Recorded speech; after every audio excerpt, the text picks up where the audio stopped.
नमस्कार। लॉकडाउन में हम सभी के अलग अलग तरह के एक्सपीरियंस रहे। कहीं कोई बुजुर्ग अगर है तो वो कहीं फंसा हुआ अपने प्रियजनों से मिलने के लिए, कहीं कोई पत्नी बाजार जाने को मिस कर रही थी। पर मेरे साथ ऐसी कोई समस्या नहीं थी। लॉकडाउन में मैंने सबसे ज़्यादा जो मिस किया वो किया दोपहर के वक्त ऑफिस कैंटीन के खाने को।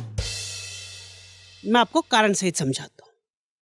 हुआ ये, मेरी लव मैरिज है और चूंकि प्यार अंधा होता है, शादी से पहले मैं ये चेक नहीं कर पाया कि मेरी पत्नी को खाना बनाना भी आता है या नहीं आता।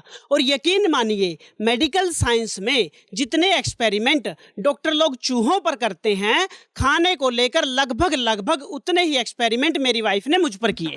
मैं आपको विस्तार से समझाता हूँ। हुआ ये, मैं बाजार गया हुआ था, लॉकडाउन से पहले की बात है।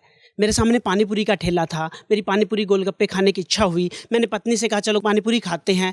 उसने कहा बाहर के पानीपुरी क्यों खा रहा है, ये इतने हाइजीनिक नहीं होते, और बाहर पैसे क्यों लगा रहा है, मैं तुम्हें घर पर बना कर दे दूंगी। घर आए, पानीपुरी बनाने का कार्यक्रम शुरू हुआ। उसने मुझे सामान की एक लंबी सी लिस्ट पकड़ा दी। पूरा 575 रुपये का सामान था। 20 रुपये बचाकर 575 रुपये लगाकर एक बैंकर होने के नाते मेरी आत्मा तक मुझे धिक्कार रही थी। खैर, राज की बात तो उसने मुझे बाद में बताई। बोली सुनो जी, आज मैं आपके प्यार में पहली बार पानीपुरी बना रही हूँ। अगर कुछ ऊंच नीच हो जाए ना, कृपया माइंड मत करना।